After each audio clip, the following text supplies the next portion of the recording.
ਸ੍ਰੀ ਨਾਨਕ ਅੰਗਦ ਗੁਰੂ ਅਮਰਦਾਸ ਪਦ ਬੰਦ। ਰਾਮਦਾਸ ਅਰਜਨ ਗੁਰੂ ਬਰ ਸ੍ਰੀ ਹਰਗੋਬਿੰਦ। ਹਰੀ ਰਾਏ ਹਰਿ ਕ੍ਰਿਸ਼ਨ ਗੁਰ ਤੇਗ ਬਹਾਦਰ ਚੰਦ। ਦਸਵੇਂ ਗੋਬਿੰਦ ਸਿੰਘ ਗੁਰੂ ਨਮੋ ਚਰਨ ਅਰਵਿੰਦ। ਜਿਸਮੈ ਅੰਮ੍ਰਿਤ ਗਿਆਨ ਹੈ ਮਾਨਕ ਭਗਤ ਵੈਰਾਗ। ਗੁਰੂ ਗ੍ਰੰਥ ਸਾਹਿਬ ਉਦਧ ਬੰਦੋਂ ਕਰ ਅਨੁਰਾਗ। ਜਜਨ ਭਜਨ ਮਮ ਖਾਲਸਾ ਖਾਲਸਾ ਪੂਜ ਬਿਜੋਗ। ਦਾਸ ਗੋਬਿੰਦ ਫਤਿਹ ਖਾਲਸਾ ਦਰਸ ਪਰਸ ਮਿਟੇ ਸੋਗ। ਕਹਾਂ ਬੁੱਧ ਪ੍ਰਭ ਤੁਛ ਹਮਾਰੀ ਬਰਨ ਸਕੈ ਮਹਿਮਾ ਜੋ ਤਿਹਾਰੀ। ਹਮ ਨਾ ਸਕਤ ਕਰ ਸਿਫਤ ਤੁਮਾਰੀ ਆਪ ਲਿਹੋ ਤੁਮ ਕਥਾ ਸੁਧਾਰੀ। ਹਮ ਨਾ ਸਕਤ ਕਰ ਸਿਫਤ ਤੁਮਾਰੀ ਆਪ ਲਿਹੋ ਤੁਮ ਕਥਾ ਸੁਧਾਰੀ। ਸਤਨਾਮ ਸ੍ਰੀ ਵਾਹਿਗੁਰੂ ਸਾਹਿਬ ਜੀ। ਚੌਪਈ। ਪੀਤਰ ਪੂਰੀ ਤ੍ਰਿਸ਼ਨਾ ਆਸਾ ਪਾਵਕ ਜਿਉ ਕਬਹਿ ਨਾ ਤ੍ਰਿਪਤਾਸਾ। ਸਹਸ ਮੰਗ ਪੁਨ ਮੰਗ ਹਜ਼ਾਰਾ ਲੱਖ ਹੋਏ ਤੇ ਕੋਟ ਅਪਾਰਾ। ਵਾਹਿਗੁਰੂ ਜੀ ਕਾ ਖਾਲਸਾ ਵਾਹਿਗੁਰੂ ਜੀ ਕੀ ਫਤਿਹ। ਸਤਿਗੁਰਾਂ ਦੀ ਸਾਜੀ ਨਵਾਜੀ ਹੋਈ ਪਰਮ ਸਤਿਕਾਰਯੋਗ ਗੁਰੂ ਰੂਪ ਗੁਰੂ ਖਾਲਸਾ ਸਾਧ ਸੰਗਤ ਜੀ, ਆਪ ਜੀ ਅਤਿਅੰਤ ਵਡਭਾਗੇ ਹੋ ਜਿਨ੍ਹਾਂ ਨੂੰ ਗੁਰੂ ਸਾਹਿਬਾਂ ਨੇ ਆਪਣੇ ਪਾਵਨ ਚਰਨਾਂ ਵਿੱਚ ਜੁੜ ਬੈਠ ਕੇ ਅੰਮ੍ਰਿਤਮਈ ਬਾਣੀ ਦਾ ਅੰਮ੍ਰਿਤ ਕੀਰਤਨ ਸਤਿਕਾਰਯੋਗ ਭਾਈ ਸਾਹਿਬ ਭਾਈ ਨਿਰੰਜਨ ਸਿੰਘ ਜੀ ਦੀ ਰਸਨਾ ਤੋਂ ਸਰਵਣ ਕਰਨ ਦਾ ਇਹ ਸੁਭਾਗ ਬਖਸ਼ਿਸ਼ ਕੀਤਾ ਹੈ। ਗੁਰੂ ਚਰਨਾਂ ਵਿੱਚ ਹਾਜ਼ਰ ਹੋ ਕਰਕੇ ਹਰ ਰੋਜ਼ ਸੰਧਿਆ ਦੇ ਦੀਵਾਨਾਂ ਵਿੱਚ ਗੁਰੂ ਨਾਨਕ ਦੇਵ ਜੀ ਮਹਾਰਾਜ ਦਾ ਇਤਿਹਾਸ ਆਪ ਜੀ ਸਰਵਣ ਕਰ ਰਹੇ ਹੋ। ਸਤਿਗੁਰੂ ਜੀ ਸੁਲਤਾਨਪੁਰ ਸਾਹਿਬ ਦੇ ਵਿੱਚ ਮੋਦੀ ਖਾਨੇ ਦੀ ਕਿਰਤ ਨੂੰ ਤਿਆਗ ਕੇ ਬਿਰਕਤ ਹੋ ਕੇ ਸ਼ਮਸ਼ਾਨ ਭੂਮੀ 'ਚ ਜਾ ਬੈਠੇ ਹਨ। ਇਤਨੀ ਬਿਰਕਤ ਅਵਸਥਾ ਹੈ ਕਿ ਕਿਸੇ ਨਾਲ ਬੋਲਣਾ ਸੁਣਨਾ ਕੋਈ ਵੀ ਕਿਸੇ ਤਰ੍ਹਾਂ ਦਾ ਦੁਨਿਆਵੀ ਖਿਆਲ ਉਹਦਾ ਕੋਈ ਖਿਆਲ ਹੀ ਨਹੀਂ ਰੱਖਿਆ। ਹਰ ਵੇਲੇ ਪਰਮੇਸ਼ਰ ਦੇ ਰੰਗ ਵਿੱਚ ਰੰਗੇ ਗਏ। ਦੁਨੀਆ ਨੇ ਉਸ ਵੇਲੇ ਬੜੀਆਂ ਗੱਲਾਂ ਕੀਤੀਆਂ। ਕੋਈ ਆਖੇ ਭੂਤਨਾ, ਕੋ ਕਹੇ ਬੇਤਾਲਾ। ਕੋਈ ਕਹਿੰਦਾ ਨਾਨਕ ਨੂੰ ਭੂਤ ਚਿੰਬੜ ਗਏ, ਕੋਈ ਕਹਿੰਦਾ ਬੇਤਾਲ ਦਾ ਛਾਇਆ ਹੋ ਗਿਆ। ਪਰ ਸਤਿਗੁਰੂ ਤਾਂ ਪਰਮੇਸ਼ਰ ਦੇ ਦੀਵਾਨੇ ਬਣੇ ਹਨ। ਭਇਆ ਦੀਵਾਨਾ ਸ਼ਾਹ ਕਾ ਹਉ ਨਾਨਕ ਬਉਰਾਨਾ ਹਉ ਹਰ ਬਿਨ ਅਵਰ ਨਾ ਜਾਨਾ। ਉਸ ਸਮੇਂ ਸਾਧ ਸੰਗਤ ਜੀ ਮਾਤਾ ਸੁਲੱਖਣੀ ਜੀ ਸਤਿਗੁਰਾਂ ਦੇ ਮਹਿਲ, ਉਹਨਾਂ ਨੂੰ ਵੀ ਬੜੀ ਚਿੰਤਾ ਹੋਈ ਅਤੇ ਉਹਨਾਂ ਨੇ ਆਪਣੇ ਪਿਤਾ ਜੀ ਨੂੰ ਸੱਦ ਭੇਜਿਆ। ਉਹਨਾਂ ਦੇ ਪਿਤਾ ਬਾਬਾ ਮੂਲ ਚੰਦ ਜੀ ਪਟਵਾਰੀ ਬਟਾਲੇ ਨਗਰ ਤੋਂ ਆਪਣੇ ਪੰਡਿਤ ਆਪਣੇ ਪੁਰੋਹਿਤ ਸ਼ਿਆਮਾ ਪੰਡਿਤ ਨੂੰ ਨਾਲ ਲੈ ਕੇ ਆਏ।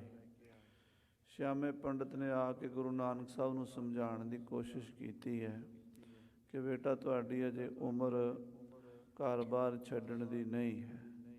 ਤੁਸੀਂ ਗ੍ਰਸਤੀ ਹੋ ਅਤੇ ਤੁਹਾਡੇ ਬੱਚੇ ਸੁੱਖ ਨਾਲ ਪਰਿਵਾਰ ਹੈ ਅਤੇ ਤੁਸੀਂ ਕਾਰੋਬਾਰ ਛੱਡ ਕੇ ਆਪਣੇ ਪਰਿਵਾਰ ਨੂੰ ਛੱਡ ਕੇ ਸਾਧੂ ਬਣ ਬੈਠੇ ਹੋ।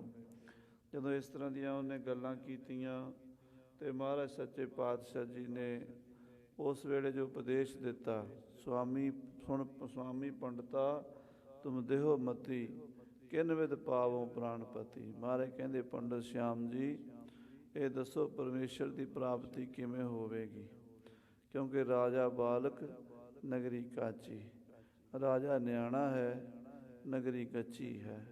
ਰਾਜੇ ਦਾ ਦੁਸ਼ਟਾਂ ਨਾਲ ਪਿਆਰੋ, ਦੁਸ਼ਟਾਂ ਨਾਲ ਬੈਠਣਾ ਉੱਠਣਾ ਹੈ ਦੋਏ ਮਾਈ ਦੋਏ ਬਾਪਾ ਕਹੀ ਹੈ, ਦੋਏ ਮਾਈ ਦੋਏ ਬਾਪਾ ਪੜ੍ਹੀ ਹੈ, ਪੰਡਿਤ ਕਰੋ ਵਿਚਾਰੋ। ਇਹ ਪੰਡਤ ਜੀ, ਦੋ ਮਾਵਾਂ ਨੇ, ਦੋ ਬਾਪ ਨੇ।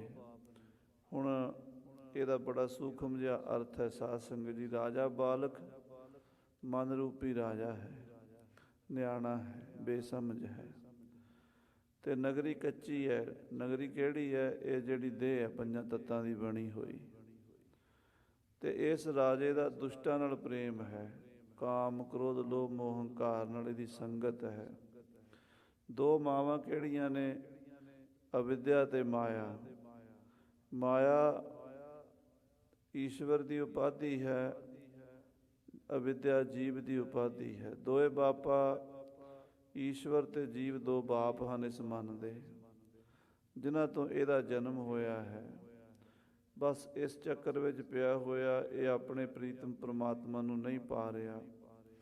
ਜਦੋਂ ਇਹ ਬਚਨ ਮਹਾਰਾਜ ਨੇ ਕਹੇ, ਬਾਬਾ ਮੂਲਾ ਕਹਿਣ ਲੱਗਾ, ਜੇ ਤੂੰ ਇਹੋ ਜਿਹੀਆਂ ਗੱਲਾਂ ਕਰਨੀਆਂ ਸੀ ਤੇ ਵਿਆਹ ਕਿਉਂ ਕਰਵਾਇਆ? ਬਾਬੇ ਮੂਲੇ ਨੂੰ ਨਹੀਂ ਸਮਝ ਆ ਰਹੀ ਮਹਾਰਾਜ ਕੀ ਬੋਲ ਰਹੇ ਹੈ, ਕਿਉਂਕਿ ਉੱਚੀਆਂ ਗੱਲਾਂ ਗੁਰੂ ਨਾਨਕ ਦੀਆਂ ਹਰ ਬੰਦਾ ਨਹੀਂ ਸਮਝ ਸਕਦਾ। ਮਹਾਰਾਜ ਕਹਿਣ ਜੋ ਬਚਨ ਕਰ ਰਹੇ ਸਨ ਉਹ ਤਾਂ ਬੜੇ ਅਧਿਆਤਮ ਦੇ ਸਨ, ਡੂੰਘੇ ਸਨ, ਆਤਮਾ ਤੇ ਪਰਮਾਤਮਾ ਦੇ ਬਚਨ ਸਨ। ਬਾਬਾ ਮੂਲ ਚੰਦ ਦੁਨਿਆਵੀ ਬੰਦਾ ਸੀ। ਕਹਿਣ ਲੱਗਾ, ਮੇਰੀ ਧੀ ਦੀ ਜ਼ਿੰਦਗੀ ਕਿਉਂ ਖਰਾਬ ਕੀਤੀ ਹੈ? ਕਿਉਂ ਨਿਆਣੇ ਜੰਮੇ ਹਨ?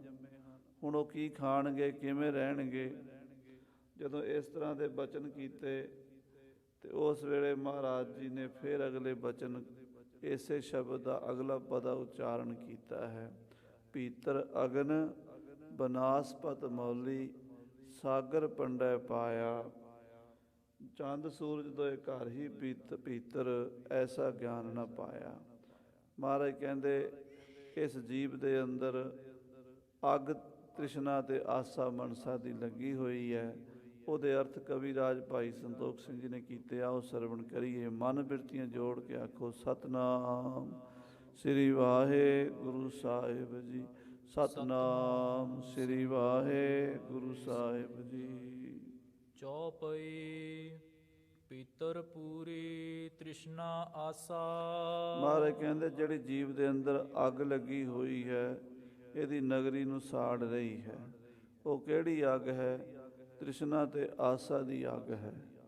ਤ੍ਰਿਸ਼ਨਾ ਬਹੁਤ ਪਦਾਰਥ ਹੋਰ ਹੋਣ ਉਹਨੂੰ ਤ੍ਰਿਸ਼ਨਾ ਕਹਿੰਦੇ ਹਨ।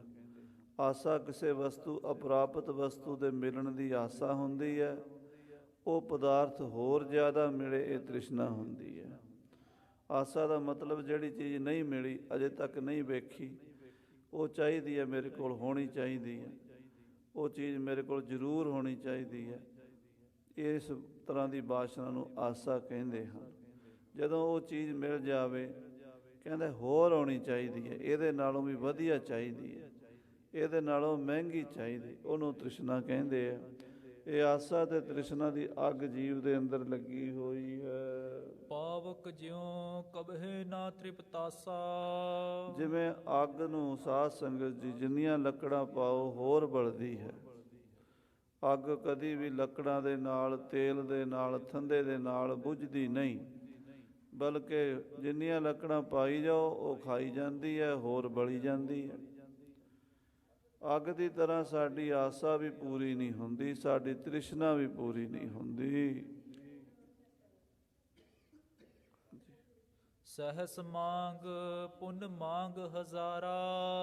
ਹਜ਼ਾਰਾਂ ਪਹਿਲਾਂ 100 ਮੰਗਦਾ ਹੈ, ਕਹਿੰਦਾ ਜੇ 100 ਰੁਪਈਆ ਬਣ ਜਾਵੇ ਬੜਾ ਵਧੀਆ ਹੋਵੇ। ਜਦੋਂ 100 ਮਿਲ ਗਿਆ, ਕਹਿੰਦਾ 1000 ਹੋਵੇ ਨਾ, ਫਿਰ ਗੱਲ ਬਣਦੀ ਹੈ। ਲੱਖ ਹੋਏ ਤੇ ਕੋਟ ਅਪਾਰਾ। 1000 ਹੋ ਜਾਵੇ, ਕਹਿੰਦਾ ਲੱਖਾਂ ਹੋਣੇ ਚਾਹੀਦੇ ਆ। 1000 ਕੀ ਹੈ ਤਾਂ ਸਾਰੀ ਜੇਬ ਚ ਪਾਈ ਫਿਰਦੇ ਨੇ।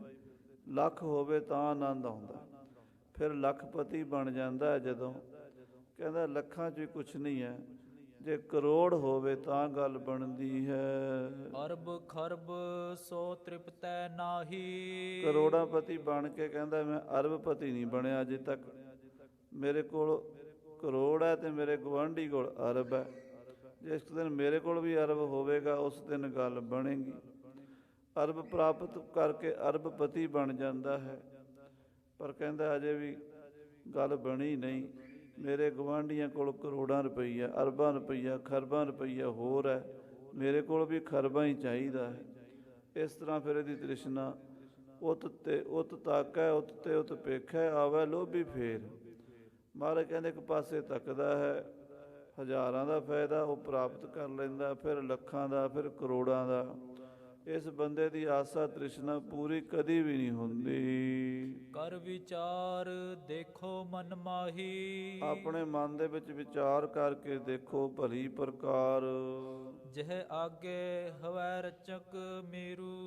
ਹਾਂ, ਕਹਿੰਦੇ ਆਸਾ ਤ੍ਰਿਸ਼ਨਾ ਇਹੋ ਜਿਹੀ ਚੀਜ਼ ਹੈ, ਇਹਦੇ ਸਾਹਮਣੇ ਸੁਮੇਰ ਪਰਬਤ ਵੀ ਸੋਨੇ ਦਾ ਬਣਾ ਕੇ ਰੱਖ ਦਿਓ ਨਾ, ਉਹ ਫੇਰ ਵੀ ਪੂਰੀ ਨਹੀਂ ਹੁੰਦੀ। ਜਿੰਨਾ ਵੱਡਾ ਸੁਮੇਰ ਪਰਬਤ ਦਾ ਪਹਾੜ ਹੈ, ਉਹਨਾਂ ਸੋਨਾ ਦੇ ਦਿਓ ਬੰਦੇ ਨੂੰ ਵੀ ਲੈ ਲਾ, ਕਹਿੰਦਾ ਅਜੇ ਥੋੜ੍ਹਾ ਹੈ, ਘੱਟ ਹੈ। ਇਹ ਕੀ ਹੈ? ਕੁਛ ਵੀ ਨਹੀਂ।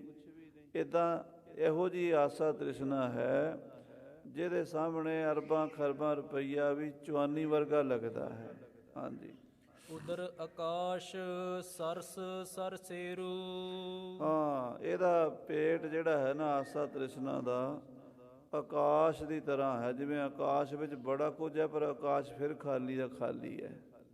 ਆਕਾਸ਼ ਦੇ ਵਿੱਚ ਧਰਤੀ ਘੁੰਮ ਰਹੀ ਹੈ, ਚੰਦ ਸੂਰਜ ਘੁੰਮ ਰਹੇ ਨੇ, ਆਕਾਸ਼ ਦੇ ਵਿੱਚ ਕਰੋੜਾਂ ਗਲੈਕਸੀਆਂ ਘੁੰਮ ਰਹੀਆਂ ਨੇ, ਕਰੋੜਾਂ ਆਕਾਸ਼ ਗੰਗਾ ਘੁੰਮ ਰਹੀਆਂ, ਫਿਰ ਵੀ ਆਕਾਸ਼ ਦਾ ਕੋਈ ਅੰਤ ਨਹੀਂ। ਆਸਾ ਤ੍ਰਿਸ਼ਨਾ ਦਾ ਢਿੱਡ ਇੱਦਾਂ ਦਾ ਹੈ, ਇੱਦਾਂ ਦਾ ਪੇਟ ਹੈ, ਉਹ ਭਰਦਾ ਕੋਈ ਨਹੀਂ, ਕਦੀ ਵੀ ਨਹੀਂ ਭਰਦਾ। ਸੁਨਹੁ ਬਨਸਪਤੀ ਸੰਸਾਕਾ। ਅੱਗੇ ਮਹਾਰਾਜ ਕਹਿੰਦੇ ਬਨਸਪਤ ਮੌਲੀ, ਕਹਿੰਦੇ ਹੁਣ ਸੁਣੋ, ਜਿਹੜੀ ਇਸ ਜੀਵ ਦੀ ਬਨਸਪਤੀ ਮੌਲੀ ਆ ਉਹ ਕਿਹੜੀ ਹੈ? ਬਨਸਪਤੀ ਹੁੰਦੀ ਹੈ, ਜਿਵੇਂ ਆਪਾਂ ਜਿੰਨੇ ਵੀ ਦਰਖਤ ਨੇ, ਘਾਹ ਤੋਂ ਲੈ ਕੇ ਚੰਦਨ ਤੱਕ 18 ਭਾਰ ਬਨਸਪਤੀ ਹੈ। ਜਿੰਨੇ ਵੀ ਦਰਖਤ ਨੇ, ਜਿੰਨੀਆਂ ਵੀ ਫਸਲਾਂ ਨੇ, ਜਿੰਨੇ ਵੀ ਬੂਟੇ ਨੇ, ਬਾਗ ਬਗੀਚੇ ਨੇ, ਸਾਰੀ ਬਨਸਪਤੀ ਹੈ।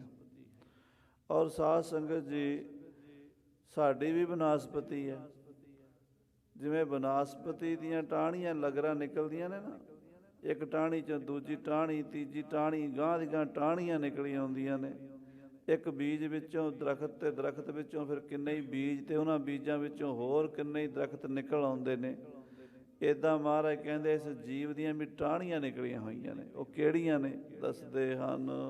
ਤੀਏ ਸੁਤਾ ਸੁਤ ਸਿਮਧੀ ਸਾਕਾ। ਇਸ ਜੀਵ ਦੀਆਂ ਟਾਹਣੀਆਂ ਨੇ ਘਰ ਵਾਲੀ, ਬੱਚੇ, ਧੀ, ਪੁੱਤਰ, ਭੈਣ, ਭਰਾ, ਰਿਸ਼ਤੇਦਾਰ, ਸਾਕ ਸੰਬੰਧੀ, ਗਾਂਹ ਦੀ ਗਾਂਹ ਰਿਸ਼ਤੇਦਾਰੀਆਂ, ਕੁੜਮ ਸਾਗ, ਅੱਗੋਂ ਕੁੜਮਾਂ ਦੇ ਵੀ ਕੁੜਮ, ਅੱਗੇ ਉਹਨਾਂ ਦੇ ਕੁੜਮ, ਗਾਂਹ ਦੀ ਗਾਂਹ ਰਿਸ਼ਤੇਦਾਰੀਆਂ।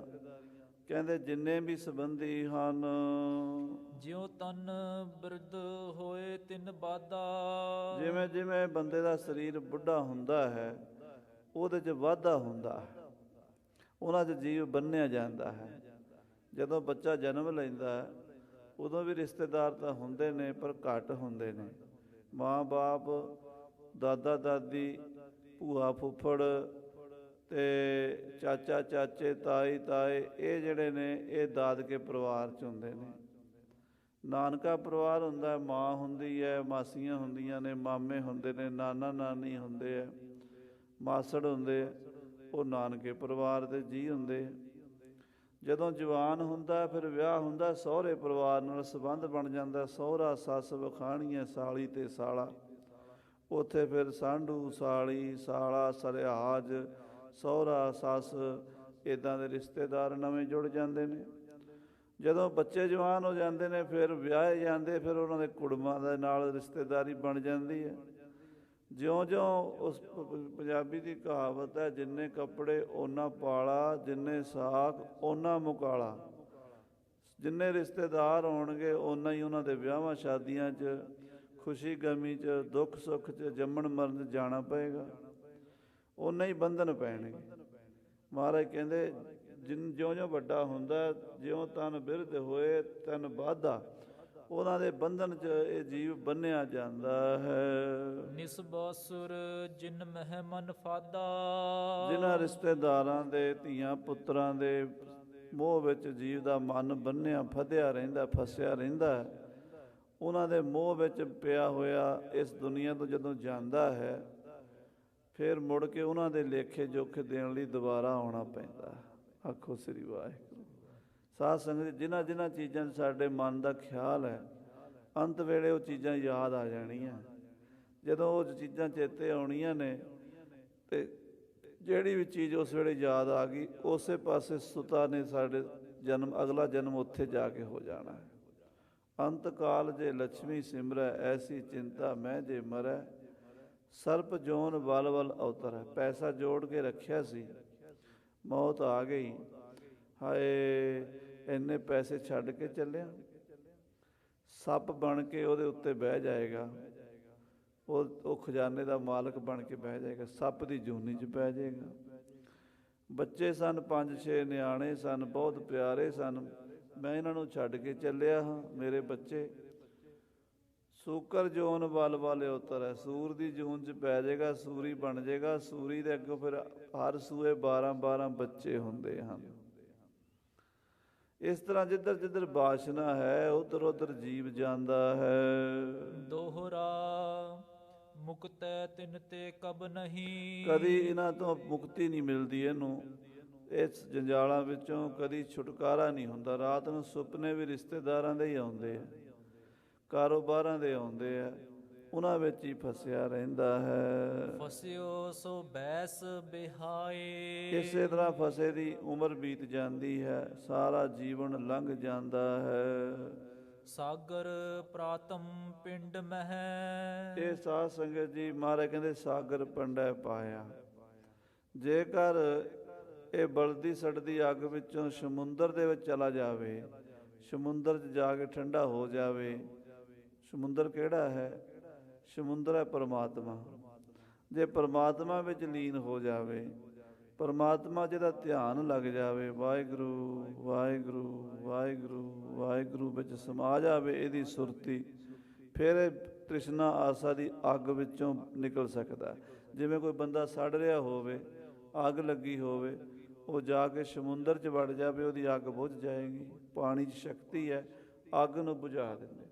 ਇਹ ਆਸਾ ਤ੍ਰਿਸ਼ਨਾ ਦੀ ਅੱਗ ਦੇ ਵਿੱਚ, ਮੋਹ ਮਾਇਆ ਦੇ ਬੰਧਨਾਂ ਵਿੱਚ, ਧੀਆਂ ਪੁੱਤਰਾਂ ਪਰਿਵਾਰਾਂ ਦੇ ਬੰਧਨਾਂ 'ਚ ਫਸਿਆ ਹੋਇਆ ਜੀਵ ਜਦੋਂ ਪ੍ਰਭੂ ਦੇ ਚਿੰਤਨ ਵਿੱਚ ਲੱਗ ਜਾਂਦਾ ਹੈ, ਸਤਿਨਾਮ ਸ੍ਰੀ ਵਾਹਿਗੁਰੂ ਵਾਹਿਗੁਰੂ ਵਾਹਿਗੁਰੂ ਜਪਦਾ ਹੈ, ਉਸ ਵੇਲੇ ਉਹ ਸਮਝੋ ਸੜਦੇ ਬਲਦੇ ਸੰਸਾਰ 'ਚੋਂ ਨਿਕਲ ਕੇ ਠੰਡੇ ਸਮੁੰਦਰ ਚਲਾ ਜਾਂਦਾ।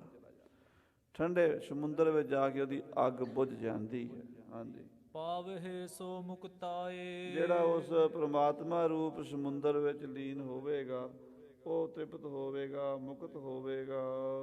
ਚੌਪਈ ਕਟ ਮਹਿ ਚੰਦ ਸੂਰਜ ਪ੍ਰਕਾਸ਼ਾ। ਮਹਾਰਾਜ ਕਹਿੰਦੇ ਹਿਰਦੇ ਦੇ ਵਿੱਚ ਹੀ ਚੰਦ ਸੂਰਜ ਦਾ ਪ੍ਰਕਾਸ਼ ਹੈ। ਸਾਡੇ ਅੰਦਰ ਹੀ ਘਟ ਮੈਂ, ਹਿਰਦੇ ਰੂਪੀ ਘਟ ਦੇ ਅੰਦਰ ਹੀ ਚੰਦਰਮਾ ਚੜ੍ਹਿਆ ਹੋਇਆ ਹੈ, ਤੇ ਸਾਡੇ ਅੰਦਰ ਹੀ ਸੂਰਜ ਚੜ੍ਹਿਆ ਹੋਇਆ ਹੈ। ਹੋਏ ਗਿਆਨ ਸੋ ਤੋ ਹੋਏ ਨਰ ਚੀਤਾ। ਹੋਏ ਗਿਆਨ ਤੋਂ ਸਭ ਕੁਛ ਪਾਸਾ। ਜਦੋਂ ਗਿਆਨ ਹੁੰਦਾ, ਸਾਰਾ ਪਤਾ ਲੱਗ ਜਾਂਦਾ, ਪ੍ਰਤੀਤ ਹੋ ਜਾਂਦਾ। ਸਾਧ ਸੰਗਤ ਜੀ, ਹਨੇਰੇ ਵਿੱਚ ਕੁਝ ਨਹੀਂ ਸੁੱਝਦਾ। ਹਨੇਰੇ ਵਿੱਚ, ਹਨੇਰੇ ਨਾਲੋਂ ਵੀ ਅਗਿਆਨ ਮਾੜਾ ਹੈ, ਖਤਰਨਾਕ ਹੈ। ਹਨੇਰੇ 'ਚ ਪਤਾ ਨਹੀਂ ਲੱਗਦਾ ਰਸਤਾ ਕਿੱਧਰ ਹੈ, ਅੱਗੇ ਕੰਡੇ ਪਏ ਨੇ, ਕੋਈ ਸੱਪ ਪਿਆ, ਕੋਈ ਹੋਰ ਕੋਈ ਖਤਰਨਾਕ ਚੀਜ਼ ਹੈ, ਬੰਦਾ ਨੁਕਸਾਨ ਕਰਾ ਲੈਂਦਾ। ਹਨੇਰਾ ਨੁਕਸਾਨਦਾਇਕ ਹੈ। ਇਸੇ ਕਰਕੇ ਸਾਡੇ ਭਾਰਤੀ ਲੋਕਾਂ ਵਿੱਚ, ਸਾਡੇ ਪੰਜਾਬੀਆਂ 'ਚ ਇੱਕ ਰਿਵਾਜ ਹੈ, ਜਦੋਂ ਸ਼ਾਮ ਨੂੰ ਦੀਵਾ ਬਾਲਦੇ ਨੇ, ਲਾਈਟ ਜਗਾਉਂਦੇ ਨੇ, ਕਹਿੰਦੇ ਵਾਹਿਗੁਰੂ। ਮੂੰਹ ਤੋਂ ਆਪਾਂ ਸਾਰੇ ਕਹਿੰਦੇ ਹਾਂ, ਲਾਈਟ ਜਗਦੀ ਹੈ ਨਾ, ਆਪਾਂ ਸਾਰੇ ਕੀ ਕਹਿੰਦੇ ਹਾਂ? ਸਤਿਨਾਮ ਵਾਹਿਗੁਰੂ। ਕਿਉਂ ਕਹਿੰਦੇ ਹਾਂ? ਕਿਉਂਕਿ ਅਸੀਂ ਉਸ ਸੂਰਜ ਦਾ, ਉਸ ਪ੍ਰਕਾਸ਼ ਦਾ, ਉਸ ਗਿਆਨ ਦਾ ਸਤਿਕਾਰ ਕਰਦੇ ਹਾਂ, ਜਿਹੜਾ ਸਾਡੀਆਂ ਅੱਖਾਂ ਨੂੰ ਰੋਸ਼ਨੀ ਦਿੰਦਾ ਹੈ। ਹਨੇਰਾ ਦੁੱਖ ਦਿੰਦਾ ਹੈ, ਚਾਨਣਾ ਸੁੱਖ ਦਿੰਦਾ ਹੈ। ਚੋਰੀ ਯਾਰੀ ਠੱਗੀ ਹਨੇਰੇ 'ਚ ਹੁੰਦੀ ਹੈ, ਚਾਨਣੇ ਵਿੱਚ ਦਾਨ ਪੁੰਨ ਹੁੰਦਾ ਹੈ। ਆਖੋ ਸਤਿਨਾਮ ਸ੍ਰੀ ਵਾਹਿਗੁਰੂ।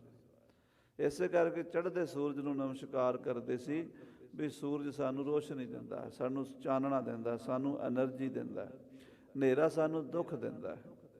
ਸਾਧ ਸੰਗਤ ਜੀ, ਹਨੇਰੇ ਨਾਲੋਂ ਵੀ ਅਗਿਆਨ ਜ਼ਿਆਦਾ ਦੁੱਖ ਦਿੰਦਾ। ਹਨੇਰੇ ਵਿੱਚ ਤੇ ਅਗਿਆਨ 'ਚ ਕੀ ਫਰਕ ਹੈ? ਹਨੇਰੇ ਦਾ ਇਹ ਸਰੂਪ ਹੈ, ਬਾਹਰ ਸੂਰਜ ਛਿਪ ਜਾਏਗਾ ਤੇ ਤੁਸੀਂ ਇਹ ਲਾਈਟਾਂ ਬੰਦ ਕਰ ਦੇਣੀਆਂ, ਦਰਵਾਜ਼ਾ ਖਿੜਕੀਆਂ ਸਾਰੀਆਂ ਕਮਰੇ ਦੀਆਂ ਬੰਦ ਹੋ ਜਾਣ ਤੇ ਬਿਲਕੁਲ ਬੰਦ ਕਰਕੇ ਅੰਦਰ ਬੈਠਾ ਹੋਵੇ ਬੰਦਾ, ਘੁੱਪ ਹਨੇਰਾ ਹੋਵੇ, ਜਿਹਨੂੰ ਘੁੱਪ ਹਨੇਰਾ ਕਹਿੰਦੇ ਪੰਜਾਬੀ ਵਿੱਚ। ਉਹ ਘੁੱਪ ਹਨੇਰੇ ਵਿੱਚ ਬੈਠੇ ਬੰਦੇ ਨੂੰ ਇਹ ਨਹੀਂ ਪਤਾ ਲੱਗਦਾ ਵੀ ਪੂਰਬ ਕਿਹੜੇ ਪਾਸੇ ਹੈ ਔਰ ਪੱਛਮ ਕਿਹੜੇ ਪਾਸੇ ਹੈ, ਉੱਤਰ ਕਿਹੜੇ ਪਾਸੇ ਹੈ ਔਰ ਦੱਖਣ ਕਿਹੜੇ ਪਾਸੇ ਹੈ। ਉਹ ਇੱਦਾਂ ਹੱਥ ਮਾਰਦਾ, ਟਟੋਲਦਾ ਵੀ ਮੈਨੂੰ ਕੋਈ ਦੀਵਾ ਲੱਭ ਜੇ ਮੈਂ ਜਗਾ ਲਵਾਂ। ਉਹਨੂੰ ਆਪਣੇ ਤੋਂ ਬਿਨਾਂ ਆਪਣੇ ਕੋਲ ਪਈ ਚੀਜ਼ ਦਾ ਕੋਈ ਪਤਾ ਨਹੀਂ ਹੁੰਦਾ। ਮੰਜਾ ਕਿੱਥੇ ਹੈ, ਕੁਰਸੀ ਕਿੱਥੇ ਹੈ, ਮੇਜ਼ ਕਿੱਥੇ ਹੈ। ਜੇ ਉੱਠ ਕੇ ਤੁਰਨ ਲੱਗਦਾ ਤੇ ਗੋਡੇ ਬਣਾ ਲੈਂਦਾ, ਹਨੇਰਾ ਹੈ। ਪਰ ਜੇ ਉਹਨੂੰ ਬਾਹਰੋਂ ਕੋਈ ਆਵਾਜ਼ ਮਾਰ ਕੇ ਪੁੱਛੇ, ਬਈ ਕਮਰੇ 'ਚ ਕੌਣ ਹੈ, ਤੇ ਉਹ ਆਖਦਾ ਮੈਂ ਫਲਾਣਾ ਸਿੰਘ ਹਾਂ, ਮੈਂ ਸੱਜਣ ਸਿੰਘ ਹਾਂ, ਮੈਂ ਫਲਾਣਾ ਸਿੰਘ ਹਾਂ, ਮੈਂ ਇੱਥੇ। ਹੋਰ ਤਾਂ ਉਹਨੂੰ ਕਿਸੇ ਚੀਜ਼ ਦਾ ਪਤਾ ਨਹੀਂ, ਪਰ ਉਹਨੂੰ ਆਪਣੇ ਆਪ ਦਾ ਤਾਂ ਪਤਾ ਹੈ ਨਾ ਕਿ ਮੈਂ ਕੌਣ ਹਾਂ। ਧਿਆਨ ਦੇਣਾ, ਆਖੋ ਸ੍ਰੀ ਵਾਹਿਗੁਰੂ। ਹਨੇਰੇ ਵਿੱਚ ਹੋਰ ਕਿਸੇ ਚੀਜ਼ ਦਾ ਪਤਾ ਨਹੀਂ, ਪਰ ਹਨੇਰੇ 'ਚ ਫਸੇ ਹੋਏ ਨੂੰ ਇਹ ਪਤਾ ਹੁੰਦਾ ਮੈਂ ਫਲਾਣਾ ਬੰਦਾ ਹਾਂ। ਅਗਿਆਨ ਦੇ ਵਿੱਚ ਇਹ ਵੀ ਪਤਾ ਨਹੀਂ ਹੁੰਦਾ ਕਿ ਮੈਂ ਕੌਣ ਹਾਂ। ਅਗਿਆਨ ਇਹ ਹੈ। ਗੁਰੂ ਨਾਨਕ ਸਾਹਿਬ ਨੇ ਰਾਏ ਬੁਲਾਰ ਨੂੰ ਉਪਦੇਸ਼ ਦੇਣਾ, ਅੱਗੇ ਚੱਲ ਕੇ ਇਹੀ ਗੱਲ ਸਮਝਾਣੀ ਹੈ ਵੀ ਰਾਏ ਜੀ, ਹਨੇਰਾ ਤਾਂ ਇੰਨਾ ਤਾਂ ਪਤਾ ਹੁੰਦਾ ਨਾ ਕਿ ਮੈਂ ਕੌਣ ਹਾਂ ਹਨੇਰੇ ਵਿੱਚ ਤਾਂ, ਪਰ ਅਗਿਆਨ ਵਿੱਚ ਇਹ ਪਤਾ ਨਹੀਂ ਹੁੰਦਾ ਕਿ ਮੈਂ ਕੌਣ ਹਾਂ। ਐਸਾ ਅਗਿਆਨ ਹੈ, ਉਸ ਨੂੰ ਦੂਰ ਕਰਨ ਵਾਸਤੇ ਗੁਰੂ ਸਾਹਿਬ ਕਹਿੰਦੇ ਸਾਡੇ ਹਿਰਦੇ ਵਿੱਚ ਚੰਦ ਤੇ ਸੂਰਜ ਚੜ੍ਹੇ ਹਨ। ਨਾਭ ਕਮਲ ਮੁੰਦ੍ਰਿਤ ਬਪਰੀਤਾ। ਆ ਜਿਹੜੀ ਸਾਡੀ ਨਾਭੀ, ਜਿਹਨੂੰ ਧੁਨੀ ਕਹਿੰਦੇ ਹਨ, ਪੇਟ ਦੇ ਵਿੱਚ, ਇਹਦੇ ਅੰਦਰ ਸਾਧ ਸੰਗਤ ਜੀ ਇੱਕ ਕਮਲ ਦੇ ਫੁੱਲ ਵਰਗੀ ਪਰਮਾਤਮਾ ਨੇ ਬਿਉਂਤ ਬਣਾਈ ਹੋਈ ਹੈ। ਤੇ ਉਹ ਕਮਲ ਦਾ ਫੁੱਲ ਮੂਧਾ ਪਿਆ ਹੈ, ਮੁਰਝਾਇਆ ਹੋਇਆ ਹੈ। ਮੁਦਰਿਤ ਵਿਪਰੀਤਾ, ਮੈਨੇ ਮੁਰਝਾਇਆ ਹੋਇਆ ਤੇ ਵਿਪਰੀਤ ਉਲਟੀ ਦਿਸ਼ਾ ਨੂੰ, ਥੱਲੇ ਨੂੰ ਉਹਦਾ ਸਿਰ ਹੈ। ਕਿਉਂ ਪ੍ਰਕਾਸ਼ ਹੋਏ ਨਰ ਚੀਤਾ। ਉਸ ਬੰਦੇ ਦਾ ਜਿਹੜਾ ਹਿਰਦੇ ਰੂਪੀ ਕਮਲ ਮੁਰਝਾਇਆ ਹੋਇਆ ਹੈ ਅਗਿਆਨ ਦੇ ਨਾਲ, ਜੇਕਰ ਗਿਆਨ ਦਾ ਸੂਰਜ ਚੜ੍ਹ ਜਾਵੇ, ਜਿਵੇਂ ਸਾਧ ਸੰਗਤ ਜੀ ਕਮਲ ਦਾ ਫੁੱਲ ਰਾਤ ਨੂੰ ਤਾਂ ਮੁਰਝਾ ਜਾਂਦਾ। ਤੁਸੀਂ ਸਾਰੇ ਸਿਆਣੇ ਬੈਠੇ, ਤੁਹਾਨੂੰ ਪਤਾ ਪੰਜਾਬ ਦੇ ਵਿੱਚ ਆਪਾਂ ਦੇਖਦੇ ਹੀ ਹਾਂ, ਇੱਥੇ ਵੀ ਸ਼ਾਇਦ ਕਿਤੇ ਕਮਲ ਦੇ ਫੁੱਲ ਹੋਣਗੇ। ਕਮਲ ਦਾ ਫੁੱਲ ਰਾਤ ਨੂੰ ਮੁਰਝਾ ਜਾਂਦਾ, ਮੂਧਾ ਹੋ ਜਾਂਦਾ, ਸੂਰਜ ਚੜ੍ਹਦਾ ਸਵੇਰੇ ਖਿੜ ਜਾਂਦਾ।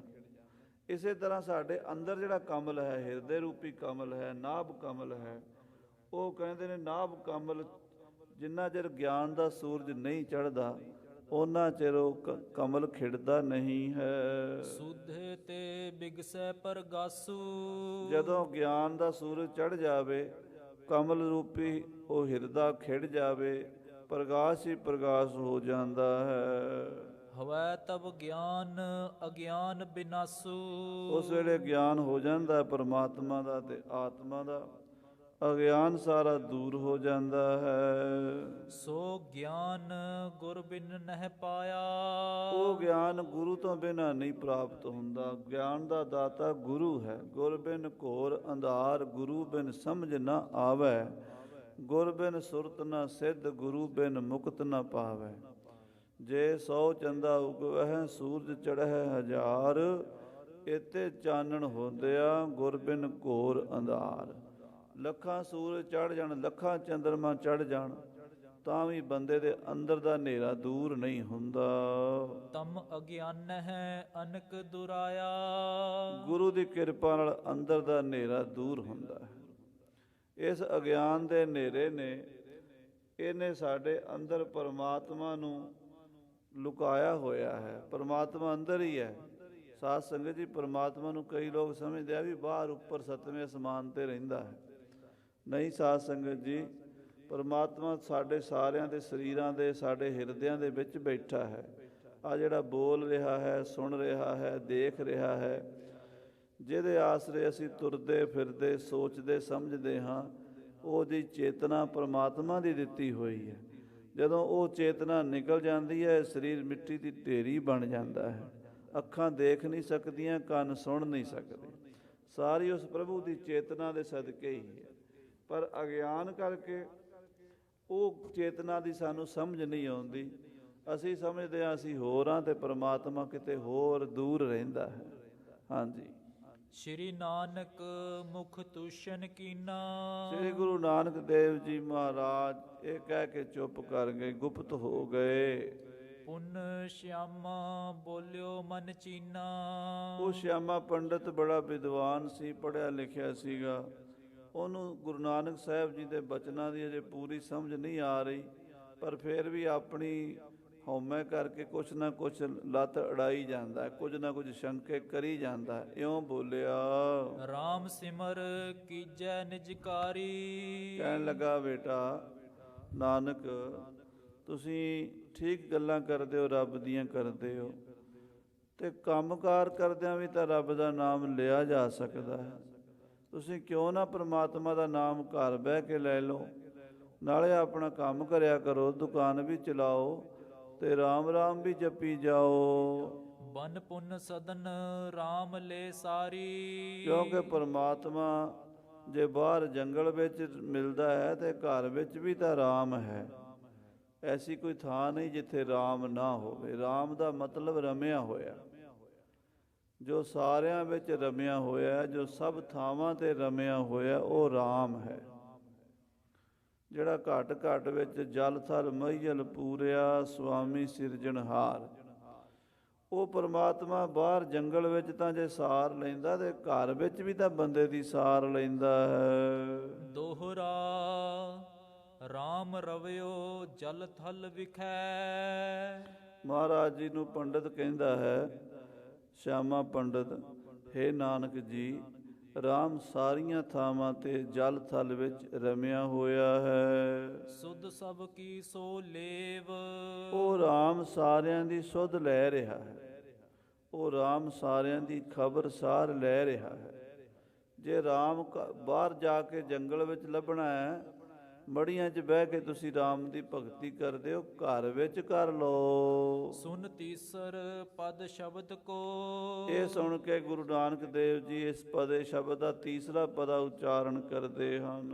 ਵਦਤ ਭਏ ਜਗਦੇਵ। ਮਹਾਰਾਜ ਜੀ ਸੱਚੇ ਪਾਤਸ਼ਾਹ ਆਪਣੀ ਰਸਨਾ ਤੋਂ ਇਸ ਤਰ੍ਹਾਂ ਫਰਮਾਨ ਕਰਦੇ ਹਨ। ਰਾਮ ਰਵੰਤਾ ਜਾਣੀਐ। ਮਹਾਰਾਜ ਕਹਿੰਦੇ, ਠੀਕ ਹੈ ਪੰਡਤ ਜੀ, ਰਾਮ ਤਾਂ ਸਾਰਿਆਂ ਵਿੱਚ ਰਮਿਆ ਹੋਇਆ ਹੈ, ਪਰ ਰਾਮ ਨੂੰ ਜਾਣਨਾ ਔਖਾ ਹੈ। ਕਹਿ ਦੇਣਾ ਸੌਖਾ ਵੀ ਸਾਰਿਆਂ 'ਚ ਰੱਬ ਹੈ, ਪਰ ਅਸੀਂ ਕਹਿਣ ਜੋਗੇ ਹੀ ਹਾਂ, ਰੱਬ ਸਾਰਿਆਂ 'ਚ ਦੇਖਦੇ ਨਹੀਂ। ਕਿਉਂ? ਅਸੀਂ ਰੱਬ ਨੂੰ ਨਹੀਂ ਜਾਣਦੇ, ਉਹਦੀ ਮਾਇਆ ਨੂੰ ਜਾਣਦੇ ਹਾਂ। ਅਸੀਂ ਰੱਬ ਨਾਲੋਂ ਉਹਦੀ ਮਾਇਆ ਨੂੰ ਵੱਡਾ ਸਮਝਦੇ ਹਾਂ। ਇੱਕ ਮਾਈ ਭੋਗ ਕਰੇ। ਉਹਦੀ ਜਿਹੜੀ ਮਾਇਆ ਹੈ, ਮਾਈ, ਉਹਦੇ ਸਾਰੇ ਪਾਸੇ ਜੀਵ ਜਿਹੜੇ ਹਨ ਦਾਸ ਬਣੇ ਹੋਏ ਹਨ। ਪਰਮਾਤਮਾ ਸਾਰਿਆਂ ਵਿੱਚ ਹੈ, ਪਰ ਨਜ਼ਰ ਨਹੀਂ ਆਉਂਦਾ, ਮਾਇਆ ਨਜ਼ਰ ਆਉਂਦੀ ਹੈ।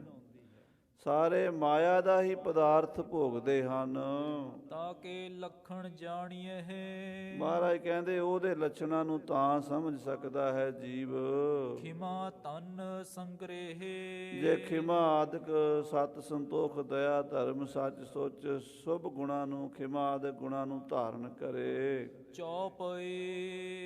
ਹਾਂਜੀ। ਰਾਮ ਰਵਿਆ ਸੋ ਪਹਿਚਾਨੇ। ਮਹਾਰਾਜ ਕਹਿੰਦੇ ਰਾਮ ਨੂੰ ਰਮਿਆ ਹੋਇਆ ਉਹੀ ਜਾਣ ਸਕਦਾ ਹੈ। ਅਸ ਪ੍ਰਕਾਰ ਲੱਛਣ ਮਨ ਠਾਨੇ। ਜਿਹੜਾ ਇਸ ਤਰ੍ਹਾਂ ਦੇ ਲੱਛਣਾਂ ਨੂੰ ਧਾਰਨ ਕਰੇ, ਭਾਵ ਇਸ ਤਰ੍ਹਾਂ ਦਾ ਭਗਤ ਬਣੇ। ਮਾਇਆ ਵਰਤ ਹੈ ਹੋਏ ਉਧਾਰਾ। ਜਿਹਨੂੰ ਇਹ ਸਮਝ ਆਵੇ ਕਿ ਮਾਇਆ ਵਰਤ ਹੋਏ ਉਦਾਰਾ। ਉਦਾਰਾ ਮੈਨੇ ਕਿ ਜ਼ਿਆਦਾ, ਵਿਸ਼ੇਸ਼ ਕਰਕੇ ਮਾਇਆ ਸਾਰੇ ਪਾਸੇ ਵਰਤ ਰਹੀ ਹੈ। ਰੰਚਕ ਭਰਨਾ ਕਰਹਿ ਤਹਿ ਪਿਆਰਾ। ਉਹ ਰਮੀ ਹੋਈ ਮਾਇਆ ਨੂੰ ਜਿਹੜੀ ਸਾਰੇ ਪਾਸੇ ਭੋਗ ਰਹੀ ਹੈ ਜੀਵਾਂ ਨੂੰ, ਉਹਦੇ ਨਾਲ ਪ੍ਰੇਮ ਨਾ ਕਰੇ। ਜੇ ਮਾਇਆ ਵਿੱਚ ਬਿਰਤੀ ਹੈ ਫਿਰ ਰਾਮ ਦਾ ਪਤਾ ਨਹੀਂ ਲੱਗਣਾ। ਰਾਮ ਹੈ ਤਾਂ ਸਾਰਿਆਂ ਵਿੱਚ ਰਮਿਆ ਹੋਇਆ, ਪਰ ਮਾਈ ਪਰਦਾ ਪਾ ਕੇ ਰੱਖਦੀ ਹੈ, ਰਾਮ ਦੇ ਦਰਸ਼ਨ ਨਹੀਂ ਹੋਣ ਦਿੰਦੀ। ਦੇਵ ਸੰਪਦਾ ਕੇ ਗੁਣ ਜੇਤੇ। ਜਿਹੜੇ ਦੇਵੀ ਗੁਣਾਂ ਦੇ, ਜਿਹੜੀ ਦੇਵੀ ਗੁਣਾਂ ਦੀ ਸੰਪਦਾ ਹੈ, ਸਤ ਸੰਤੋਖ ਖਿਮਾ ਆਦਿਕ ਜਿਹੜੇ ਸ਼ੁਭ ਗੁਣ ਹਨ, ਖਿਮਾ ਆਦ ਸੰਗ੍ਰਹਿ ਸਭ ਤੇਤੇ। ਉਹਨਾਂ ਸ਼ੁਭ ਗੁਣਾਂ ਨੂੰ ਧਾਰਨ ਕਰੇ, ਵਿਵੇਕ ਤੇ ਬੈਰਾਗ ਦਾ ਧਾਰਨੀ ਬਣੇ। ਸੋ ਬਨ ਸਦਨ ਵਿਖੈ ਇੱਕ ਸਾਰਾ। ਉਹਨੂੰ ਅੰਦਰ ਬਾਹਰ ਪ੍ਰਮਾਤਮਾ ਇੱਕੋ ਜਿਹਾ ਹੀ ਹੈ। ਐਵੇਂ ਕਹਿ ਦੇਣਾ ਸੌਖਾ। ਮਹਾਰਾਜ ਕਹਿੰਦੇ ਵੀ ਪੰਡਤ ਜੀ ਵੀ ਸਾਰੀ ਜਗ੍ਹਾ ਤੇ ਰੱਬ ਹੈ, ਰੱਬ ਘਰ ਬੈਠੇ ਰੱਬ ਦਾ ਨਾਮ ਲੈ ਲਓ, ਬਾਹਰ ਕੋਈ ਜ਼ਿਆਦਾ ਰੱਬ ਹੈ। ਪੰਡਤ ਜੀ ਕਹਿਣ ਨਾਲ ਨਹੀਂ ਹੁੰਦਾ। ਜਿੰਨਾ ਚਿਰ ਬਿਰਤੀ ਮਾਇਆ ਚੋਂ ਨਾ ਨਿਕਲੇ ਉਹਨਾਂ ਚਿਰ ਘਰ ਵਿੱਚ ਵੀ ਜੰਜਾਲ ਬੜੇ ਹਨ ਤੇ ਬਾਹਰ ਵੀ ਹਨ। ਆਖੋ ਸਤਿਨਾਮ ਸ੍ਰੀ ਵਾਹਿਗੁਰੂ। ਇਹ ਸਾਧ ਸੰਗਤ ਜੀ ਜਿਹੜੀ ਗੁਰੂ ਦੀ ਗੱਲ ਹੈ ਨਾ, ਗੁਰਬਾਣੀ ਦੀ, ਹਸੰਦਿਆਂ ਖਿਲੰਦਿਆਂ ਪਰੰਦਿਆਂ ਵਿੱਚੇ ਹੋਵੇ ਮੁਕਤ। ਅਸੀਂ ਕਹਿ ਤਾਂ ਦਿੰਦੇ ਹਾਂ ਵੀ ਹੱਸੋ ਖੇਡੋ ਮੌਜਾਂ ਕਰੋ, ਖਾਓ ਪੀਓ, ਵਿੱਚੇ ਹੀ ਮੁਕਤ ਹੋ ਜਾਵਾਂਗੇ। ਨਹੀਂ, ਇੱਦਾਂ ਨਹੀਂ ਹੈ। ਖਾਣਾ ਹੱਸਣਾ ਪੀਣਾ ਜੋ ਵਰਤਾਰਾ ਸੰਸਾਰ ਦਾ ਹੈ ਉਹਦੇ ਵਿੱਚ ਰਹਿੰਦਿਆਂ ਮੁਕਤ ਹੋਵੇ, ਯਾਨੀ ਇੱਛਾ ਮੁਕਤੀ ਦੀ ਰੱਖੇ, ਬੰਧਨ ਦੀ ਨਾ ਰੱਖੇ। ਹੁਣ ਸਾਡੀ ਇੱਛਾ ਤਾਂ ਹੋਰ ਪਦਾਰਥਾਂ ਨੂੰ ਭੋਗਣ ਦੀ ਹੈ, ਮਾਇਆ ਦੇ ਵੱਲ ਸਾਡਾ ਧਿਆਨ ਹੈ। ਸੋ ਪਰਮੇਸ਼ਰ ਦੀ ਇੱਛਾ ਤਾਂ ਇੱਕ ਗੱਲ ਹੀ ਹੈ ਵੀ ਅਸੀਂ ਰੱਬ ਨੂੰ ਜੀ ਸਾਰਿਆਂ ਜਗ੍ਹਾ 'ਤੇ ਰਮਿਆ ਹੋਇਆ ਮੰਨਦੇ ਹਾਂ, ਪਰ ਦੇਖ ਤਾਂ ਮਾਇਆ ਨੂੰ ਰਹੇ ਹਾਂ। ਬਿਰਤੀ ਤਾਂ ਮਾਇਆ ਵਿੱਚ ਹੈ, ਰਾਮ ਵਿੱਚ ਤਾਂ ਨਹੀਂ ਹੈ। ਮਹਾਰਾਜ ਕਹਿੰਦੇ ਰਾਮ ਰਮਨਤਾ ਜਾਣੀਐ ਇੱਕ ਮਾਈ ਭੋਗ ਕਰੇ, ਤਾਂ ਕਿ ਲਖਣ ਜਾਣੀਐ ਖਿਮਾ ਧਨ ਸੰਗਰੇ। ਇਹਦਾ ਹੋਰ ਬੜਾ ਡੂੰਘਾ ਅਰਥ ਹੈ। ਸੱਚੇ ਪਾਤਸ਼ਾਹ ਅੱਗੇ ਵਚਨ ਕਰਨਗੇ। ਸੋ ਆਪਾਂ ਇੱਥੇ ਹੀ ਹੁਣ ਸਮਾਪਤੀ ਕਰੀਏ, ਸਮੇਂ ਦੇ ਲਿਹਾਜ਼ ਨਾਲ ਸਮਾਪਤੀ ਹੈ ਜੀ। ਹੇ ਗੋਬਿੰਦ ਹੇ ਗੋਪਾਲ ਹੇ ਦਿਆਲ ਲਾਲ, ਪ੍ਰਾਣਨਾਥ ਅਨਾਥ ਸਖੇ ਦੀਨ ਦਰਦ ਨਿਵਾਰ। ਹੇ ਸਮਰੱਥ ਗਮ ਪੂਰਨ ਮੋਹਿ ਮਾਇਆ ਧਾਰ, ਅੰਧਕੂਪ ਮਹਾ ਭਿਆਨ ਨਾਨਕ ਪਾਰ ਉਤਾਰ। ਆਏ ਪ੍ਰਭ ਸਰਨਾਗਤੀ ਕਿਰਪਾ ਨਿਧ ਦਇਆਲ, ਏਕ ਅੱਖਰ ਹਰ ਮਨ ਬਸਤ ਨਾਨਕ ਹੋਤ ਨਿਹਾਲ। ਵਾਹਿਗੁਰੂ ਨਾਮ ਜਹਾਜ ਹੈ ਚੜ੍ਹੇ ਸੋ ਤਰੇ ਪਾਰ, ਜੋ ਸ਼ਰਧਾ ਕਰ ਸੇਵੰਦੇ ਗੁਰੂ ਪਾਰ ਉਤਾਰਨ ਹਾਰ। ਵਾਹਿਗੁਰੂ ਜੀ ਕਾ ਖਾਲਸਾ ਵਾਹਿਗੁਰੂ ਜੀ ਕੀ ਫਤਿਹ।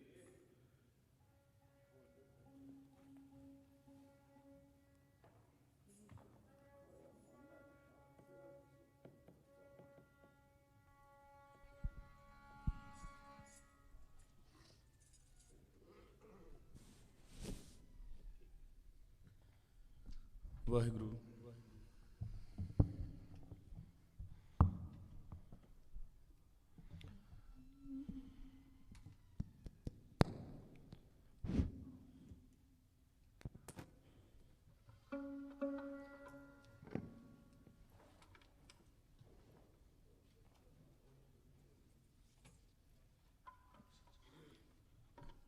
ਵਾਹਿਗੁਰੂ ਵਾਹਿਗੁਰੂ।